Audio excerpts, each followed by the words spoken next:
السلام علیکم ورحمۃ اللہ وبرکاتہ۔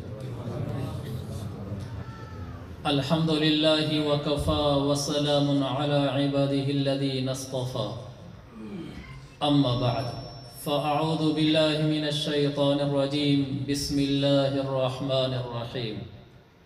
یا ایہا الناس انتم الفقراء الی اللہ واللہ هو الغنی الحمید۔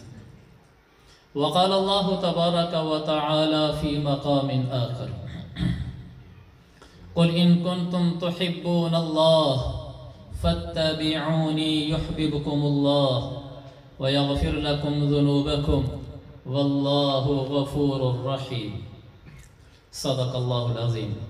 وقال رسول الله صلى الله عليه وسلم: لا يؤمن أحدكم حتى يكون هواه تبعا لما جئت به، رواه البخاري۔ وعن انس رضي الله عنه ان رجلا جاء النبي صلى الله عليه وسلم فقال: يا رسول الله متى الساعة؟ فقال رسول الله صلى الله عليه وسلم: ما أعددت لها؟ فقال: يا رسول الله ما أعددت لها من كثير صلاة ولا صيام ولا صدقة ولكني أحب الله ورسوله۔ فقال رسول الله صلى الله عليه وسلم: أنت مع من أحببت، أو كما قال النبي صلى الله عليه وسلم، رواه البخاري في الصحيح۔ میرے محترم معزز سامعین، میرے بزرگ حضرات، میرے لیے خوشی کا موقع ہے کہ ہم لوگ یہاں ایک نئی نسبت سے جمع ہیں۔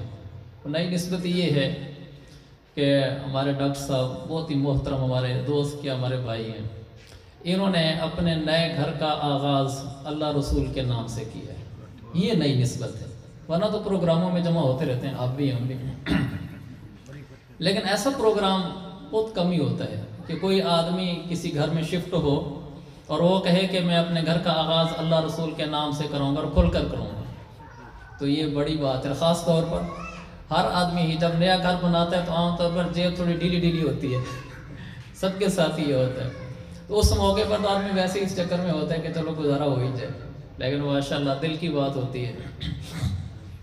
تو یہ ہماری ایک نئی نسبت ہے، اور اس کا فائدہ کیا ہے؟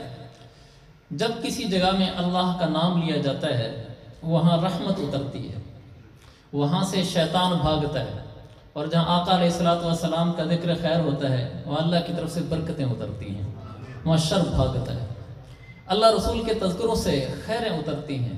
گھر پہ آدمی لاکھوں روپے لگا دیتا ہے، لیکن چند ان پیسوں سے کہ اللہ رسول کے نام سے، میں پیسے نہیں لے رہا بھائی، میں ایسے ہی آیا ہوں، یہ جو تھوڑا بہت ان کا انتظامیہ کا خرچہ ہوا ہوگا، جو اس پہ تھوڑا بہت لگ جاتا ہے، یہ برکت اترنے کا ذریعہ ہے، یہ برکت اترنے کا ذریعہ ہے۔ اس میں آدمی ہمت کرے، اس میں کنجوسی نہ کرے۔ ڈاکٹر صاحب ہمارے لیے اس معاملے میں نمونہ ہے، اسوہ ہے کہ ہمیں ایسا کرنا چاہیے۔ ایک نئی روش ڈالی ہے انہوں نے خیر کی۔ اس کے ساتھ ایک بات آپ ذرا سے اور عرض کروں، جب بھی کوئی آدمی نیا گھر بناتا ہے، نئی دکان، نیا بزنس، نیا پلاٹ، تو آدمی یہ چاہتا ہے کہ اس میں خیر و برکت ہو، پریشانیاں، مسائل، عصیب، جنات، شیاطین، لوگوں کی طرف سے جادو، یہ چیزیں نکل جائیں، تو اس کا میں آپ کو حل بتاتا ہوں۔ اللہ کے نبی علیہ الصلوۃ والسلام نے فرمایا، صحیح مسلم کی حدیث ہے، آپ نے فرمایا: ان البیت الذی تقرأ فیہ البقرہ فر منہ الشیطان۔ جس گھر میں، جس مکان میں سورہ بقرہ پڑھی جاتی ہے وہاں سے شیطان بھاگ جاتا ہے۔ تو ڈاکٹر صاحب نے جب گھر لیا تو انہوں نے مجھے بتایا تھا، تو میں نے کہا تھا کہ گھر اللہ آپ کو برکتوں والا کرے، تو باقی تو آپ کر ہی رہے ہیں پروگرام، لیکن آپ اس میں سورہ بقرہ بھی ایک دفعہ پڑھ لیں کہ اس گھر میں اللہ کی طرف سے رحمتیں بڑھ جائیں گی، خیریں بڑھ جائیں گی۔ ویسے بھی آپ لوگ نماز پڑھتے ہیں ڈاکٹر صاحب وغیرہ، تو برکتیں اتر رہی ہوں گی، لیکن اگر آپ سورہ بقرہ پڑھ لیں گے تو اور زیادہ رحمتیں اتر جائیں گی۔ تو میں اکثر احباب سے کہتا ہوں، جب کبھی بھی ہم نیا گھر بنائیں، نئی دکان لیں، نیا پلاٹ لیں، کوئی نئی جگہ لیں، اس میں سورہ بقرہ پڑھیں، پڑھوائیں نہیں، یہ نہیں کہ مسجد کے بچوں کو بلوایا کہ جی پڑھ کے چلے جاؤ، اس سے نہیں، خود پڑھنا ہے، 2 دن میں پڑھیں، 3 دن میں پڑھیں، تھوڑی سی لمبی صورت ہے، 2 سپارے بھی کراس ہو جاتے ہیں، لیکن خود پڑھیں اس کو، چاہے پارٹ وائز کر لیں، کچھ آج پڑھ لی، کچھ کل، کچھ پرسوں، آپ پڑھیں، آپ کی اہلیہ پڑھے، گھر میں والدہ صاحب ہیں وہ پڑھیں۔ جب اس میں سورہ بقرہ آپ پڑھیں گے وہاں رحمتیں اتریں گی، شیطان بھاگے گا، یہ میرے آقا کی حدیث ہے۔ تو یہ ایک بہت بڑی چیز ہے کہ اللہ کے فضل سے اور اللہ کے قرآن کی برکت سے گھر میں رحمتیں اترتی ہیں۔ ایک تو اس کو تھام لیں۔ دوسرا، جب نیا گھر آپ شفٹ کر لیں، نیا کاروبار شفٹ کر لیں، آپ اس کا آغاز نفل سے کریں۔ اللہ کے نبی علیہ السلام حضرت انس لوگوں نے گھر بنایا، آپ ان کے گھر تشریف لے گئے، آپ نے جا کر 2 رکعت نفل پڑھے وہاں پہلے۔ تو جب آپ کسی گھر میں شفٹ ہو جائیں تو آپ سب سے پہلے 2 رکعت نفل پڑھیں، مصلی بچھا لیں، سارے افراد 2 نفل صلاۃ الشکرانہ کے اور صلاۃ الحاجت کے پڑھیں کہ یا اللہ اس میں رحمت اتار، اس میں برکت اتار، پریشانیاں دور فرما، اس گھر کو ہمارے لیے سکھ سکون کا ذریعہ بنا، کاروبار ہے تو کاروبار کو، پلاٹ ہے تو پلاٹ کو۔ آپ دیکھیں پھر اس میں کیا نظام چلتا ہے۔ ہم لوگ اصلی لائنوں سے دور ہو گئے، ہم دوسرے چکروں میں لگے رہتے ہیں۔ تو میرے عزیز بھائیو، یہ 2 چیزیں میں نے آپ کو احادیث سے عرض کی ہیں۔ ایک سورہ بقرہ کا پڑھنا، آپ کی دکان، آپ کا گھر، آپ کا پلاٹ، اس میں خیریں لائے گا، اس میں سے شر، جنات، شیاطین کو باہر نکال دے گا۔ دوسرا، 2 رکعت نفل صلاۃ الحاجت کے پڑھنا، وہ آپ کے لیے خیروں کو لے گا، آپ کے اندر اگر گھر میں، پلاٹ میں، دکان میں شر ہے تو اس کو بھگا دے گا۔ تیسرا، 3 کام صرف کرنے ہیں۔ تیسرا یہ ہے، وہاں ہر آدمی گھر کا کم از کم 1 دفعہ 300 مرتبہ درود پاک پڑھ لے، اس لیے کہ اللہ کے نبی نے فرمایا من صلی علیہ مرۃ واحدۃ صلی اللہ علیہ 10۔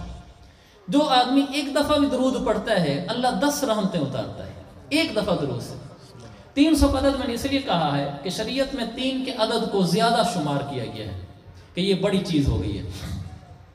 تو 300 دفعہ کم از کم پڑھ لیں گے تو آپ یوں سمجھ لیں کہ اللہ کی طرف سے رحمتوں کی بارش ہو جائے گی۔ اب جس گھر میں سورہ بقرہ پڑھی جائے، جس گھر میں 2 نفل پڑھے جائیں، چاہے وہ پلاٹ ہو یا دکان ہو، اور جس میں 300 دفعہ درود پاک پڑھا جائے، اس گھر میں پریشانیاں نہیں آئیں گی، جنات، آصف، تکلیفیں، جادو ٹونے اور جو ہمارے معاشرے میں پھیلی ہوئی چیزیں ہیں، وہ جن سے آدمی عموماً ہر آدمی سہما رہتا ہے، وہ بالکل ختم ہو جائیں گی اور گھر رحمتوں کا نمونہ ہو جائے گا۔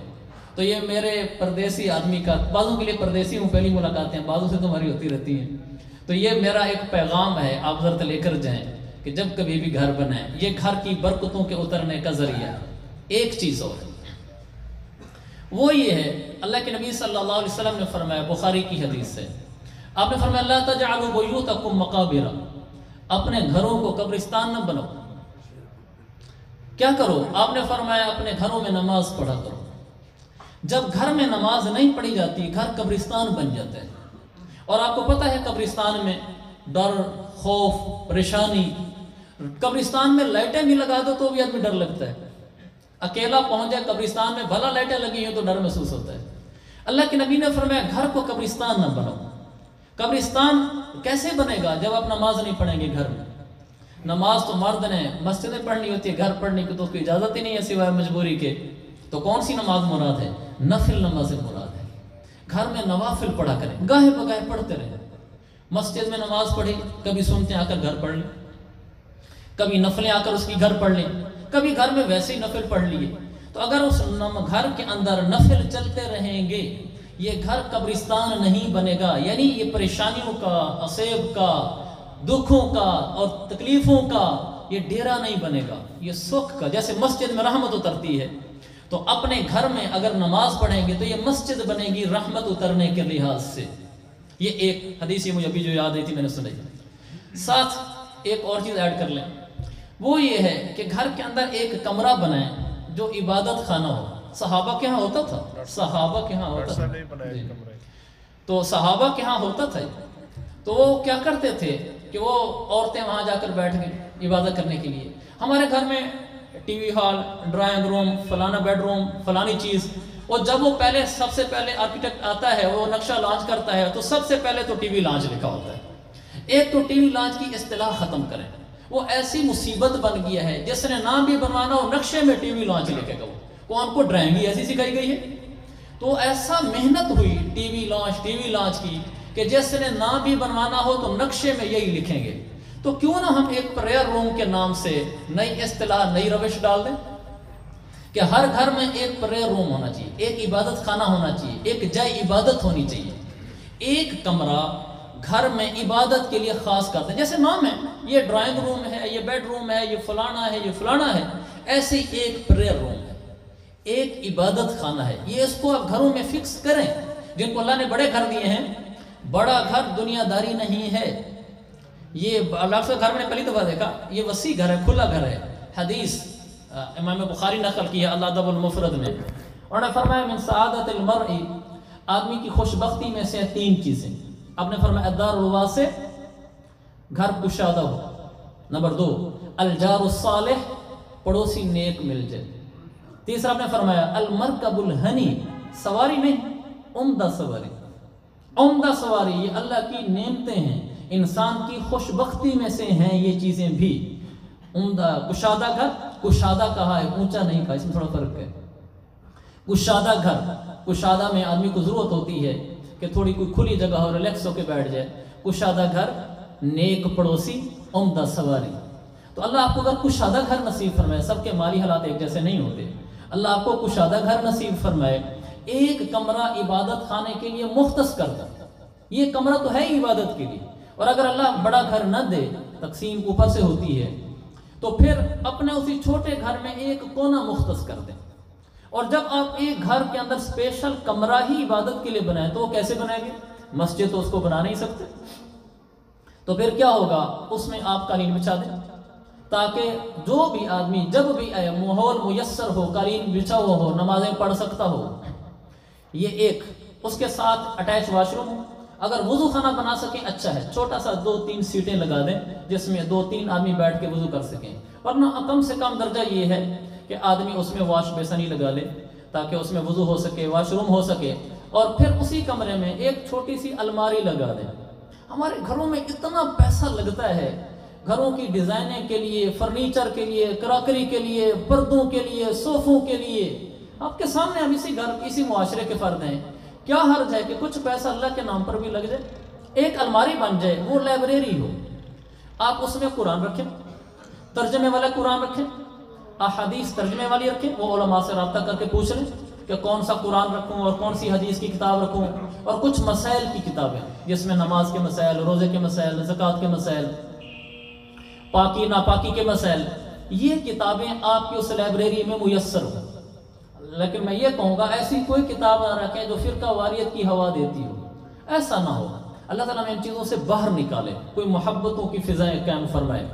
آپ وہ کتابیں رکھیں جس سے مسلمان اٹیچ ہیں، وہ کتابیں نہ رکھیں جس سے کوئی فرقہ اٹیچ ہے. کتاب دیکھتے ہی آدمی کو غصہ آ جائے کہ یار یہ کیا لکھ ڈالا ہے اس نے ہمارے خلاف.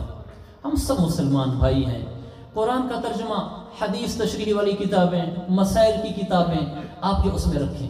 تو یہ آپ کا ایک عبادت خانہ تیار ہو گیا. نیچے قالین اور ایک چھوٹی سی الماری کتابوں کے لیے جس کو لائبریری کہتے ہیں، ایک واش روم، واش بیسن، ہو سکے تو 2-3 ٹوٹیاں وضو خانے کی جیسے مسجد میں بنی ہوتی ہیں، نہ ہو سکے تو پھر واش بیسن ہی کافی ہے.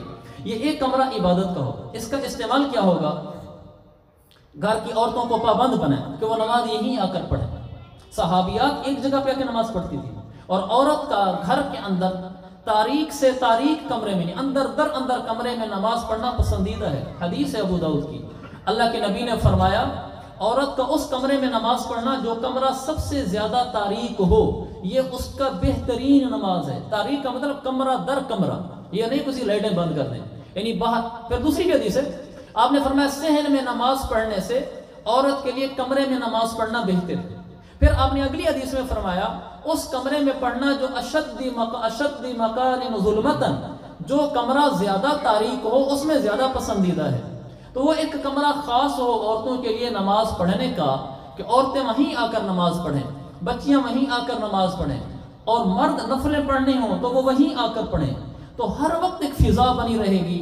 اس کا فائدہ یہ نکلے گا کہ جب نماز کا ٹائم ہوگا ساری عورتیں لپکنا شروع ہو جائیں گی. بچیاں دیکھیں گی کہ امی کہاں جا رہی ہے، پھوپھی کہاں جا رہی ہے، دادی اماں کہاں جا رہی ہے، نانی اماں کہاں جا رہی ہے. فضا بنے گی، بچے دیکھیں گے نماز پڑھتا ہو، نماز پڑھیں گے، اذان ہو جائے گی، مرد مسجدوں کو چلے جاتے ہیں، عورت کیا کہتی ہے، بس یہ تھوڑی سی ہانڈی پکا لوں، بس یہ تھوڑا سا کپڑا ٹھیک کر لوں، بس پڑھتی ہوں، وہ پھر مصلی اٹھا کے بھاگتی پھر رہی ہوتی ہے، اچھا ادھر بچے بیٹھے ہوئے ہیں، اچھا ادھر چارپے بچھائی ہوئی ہے، ادھر پڑھ لیتی ہوں، فضا ہی نہیں بنتی۔ وہ ایک جگہ بنی ہوئی ہے، مسجد ہوئی، مسجد سے اذان آئی، وہ سیدھی گئی اس کمرے میں، اس نے وضو کیا، نماز پڑھی، باہر آ گئی۔ دوسری بچی نے دیکھا کہ یہ کیا چیز ہے کہ اذان ہوتی ہے اور بچی امی وہاں پہنچ جاتی ہے، اس کا مطلب ہے کہ امی جب اذان ہوتی ہے ہنڈیاں چھوڑ دیتی ہے یا اس کو جلدی نمٹا دیتی ہے، تو وہ بھی پھر ویسے ہونا شروع ہو جائیں گے۔ گھروں میں ایک ماحول بنے گا عبادت کا۔ پھر جن عورتوں نے جن دنوں میں نماز نہیں پڑھنی ہوتی، ان کے لیے مسئلہ ہے کہ وہ نماز کے وقت میں وہاں جا کر ویسے بیٹھ کر ذکر کر لیا کریں، کلمہ پڑھ لیں، درود پاک پڑھ لیں، استغفار پڑھ لیں، تاکہ اس کی عادت نہ چھوٹے۔ ورنہ اگر اس نے ہفتہ ڈیڑھ ہفتہ نہیں پڑھی نمازیں، تو پھر جب آ کر ہفتے ڈیڑھ ہفتے بعد اس کی نمازوں کا ٹائم شروع ہوگا، سستی غالب ہوگی اس پر۔ اگر وہ روزانہ بیٹھنے والی ہوگی تو اس کے لیے کوئی ایشو نہیں، نماز کے ٹائم وہاں بیٹھ جائے کرے، ذکر کر کے واپس آ جائے کرے۔ تو بعض دفعہ خواتین یہ بھی نہیں چاہتی کہ گھر میں آئے ہوئے مہمانوں کو پتہ چلے کہ میں نے نماز نہیں پڑھنی، تو وہ اس ٹائم وہاں چلی جائے کرے، سب نماز کا ٹائم ہے، سارے جا رہے ہیں، وہ بھی بیٹھی ہوئی ہے، کوئی پتہ بھی نہیں چلنا، ایک ماحول بھی بنا رہے گا اور اس کے لیے بھی آسانی رہے گی۔ یہ کچھ بنیادی باتیں تھیں، باقی بات جو مجھے انہوں نے کہا یہ تقریباً 8 بجے تک آپ لوگوں نے کچھ نماز ہی پڑھنی ہوگی، ہم نے سوچا کہ ہم نماز یہاں پڑھ لیں گے، کسی نے کہیں پڑھانی ہوگی اور تو اپنی ترتیب دیکھ لے گا، انشاءاللہ ہم 8 بجے تک بات چلائیں گے۔ تو یہ میں نے ایک بنیادی باتیں آپ کے سامنے عرض کی ہیں جس مناسبت سے آج ہمارا پروگرام ہو رہا ہے۔ مجھے اس کی خوشی زیادہ تھی، اس لیے میں نے کہا ابتدا میں یہی کر دوں۔